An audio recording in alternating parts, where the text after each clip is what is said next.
Hello, my name is Hobin Nguyen. This is for case study number 2, Crossroads of Aging. This is about Margaret, who's a 78-year-old widow who lives in Chicago. She loves to be independent, and she's a very big part of her local community. She has 2 kids, David and Emily. David, who is 50 years old, who also lives in Chicago and is a lawyer, and Emily, who is 45, who lives in California as an artist. Personally, I agree more with Emily where she should not go to a nursing home. A caregiver at home still allows her to have her independence. Margaret allows for Margaret to have her independence, and it allows her to still be in the comfort of her own home.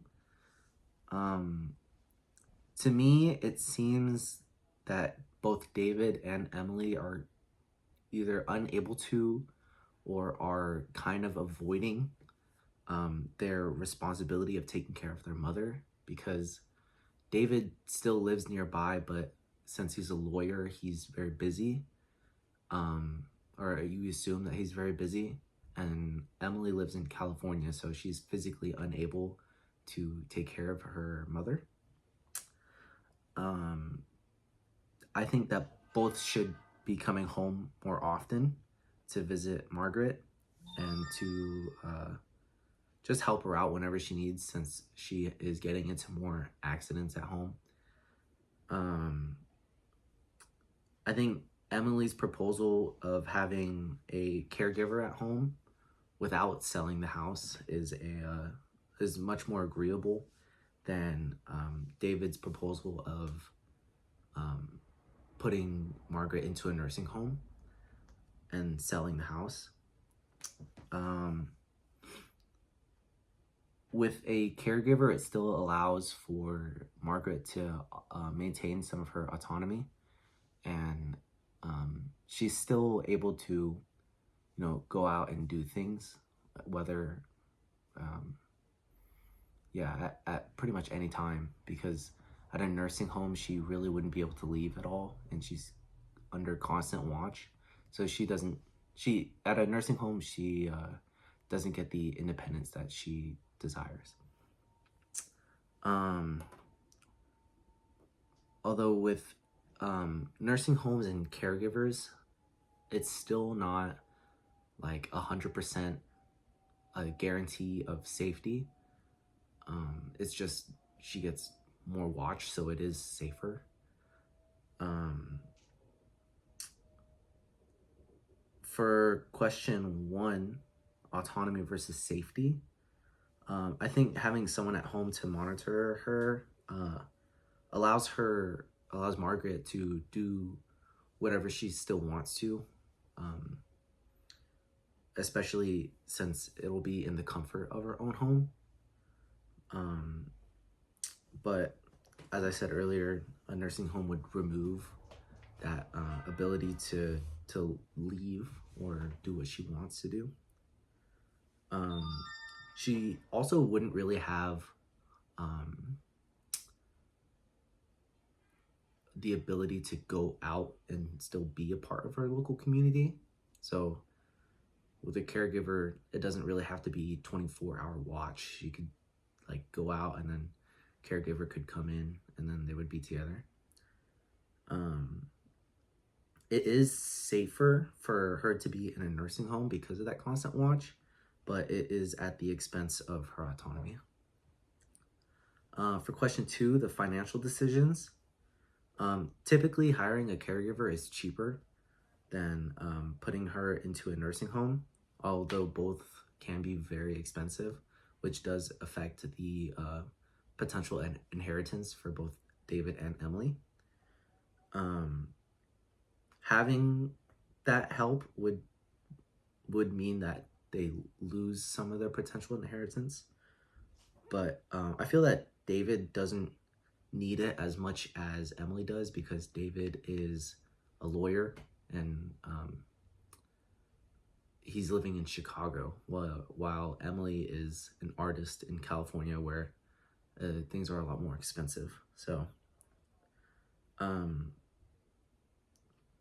David's proposal of selling the house to put her into a nursing home goes like completely against what Margaret wishes.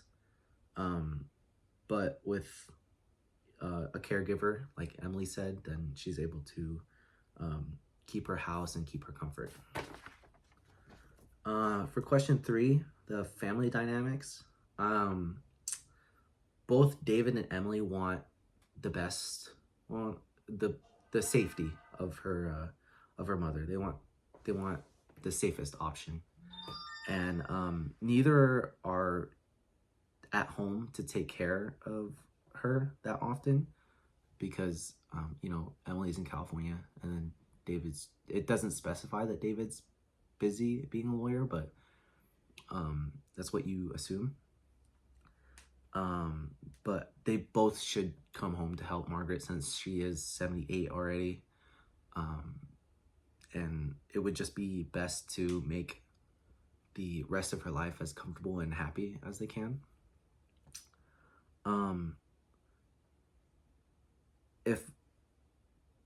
If she were to be put into a nursing home, it would be more neglect that they're adding on to. So what I think is it's neglectful of David and Emily to not be at home and try to just stuff Margaret into a nursing home. So if they did that, they're already not present. So it's kind of just like, oh, we're avoiding responsibility of taking care of our mother.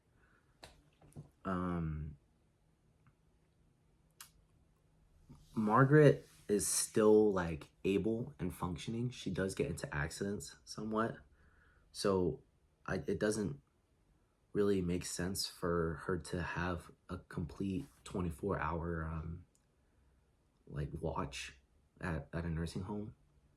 Like, she does get into accidents sometimes. There was that accident of her falling, but it's nothing like too majorly concerning to where she has to be under constant surveillance like 24/7.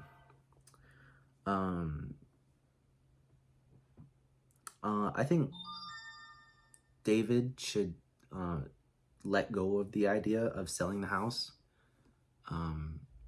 It's what Margaret is comfortable in because she's lived there for 40 years. So it would definitely go against Margaret's wishes for David to sell the house just to put her into a nursing home that's like high quality. And whether or not it's high quality, it's still putting her into a nursing home, which is neglectful of David. I think Emily should also move back from California to Chicago to help David take care of her. Maybe Emily had to go to California for a job or something like that, but if Margaret is reaching the end of her life soon-ish, then I think Emily should be there. And it would definitely help. It would definitely benefit all three of them if one of their children, if one of Margaret's children were there to watch over her. For question 4, the ethical dilemma. I think it's obviously not ethical to prioritize financial inheritance over the quality of care for an aging parent. I think the present state of Margaret should be what is prioritized instead of what David and Emily will receive when she's dead. I think David and Emily should concern themselves with how they can make Margaret's life comfortable and happy, which includes fulfilling her wishes of wanting to be home, wanting to be independent, but kind of compensating, having Margaret compensate where she can and having David and Emily compensate where they can. For question 5, the role of external support. I honestly think that they can come to a decision without third-party help.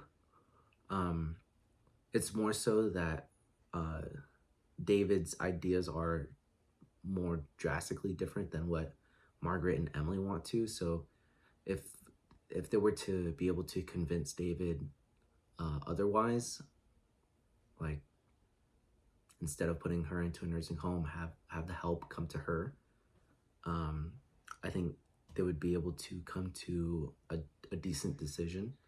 But if it comes to it, then yes, I think they should reach out for help. Um, Third party help won't make the decision for them, but they will definitely help to have them come to a decision. And I think that's important specifically for like financial advice, because um, Emily thinks that David's doing it for the money, and Emily needs the money because it's inheritance, and she doesn't really make too much money or have too much money in California as an artist. So I think money is a big concern for both David and Emily. But yeah, I think having a financial advisor might be what's beneficial to all three of them. And yep, that's it for case 2.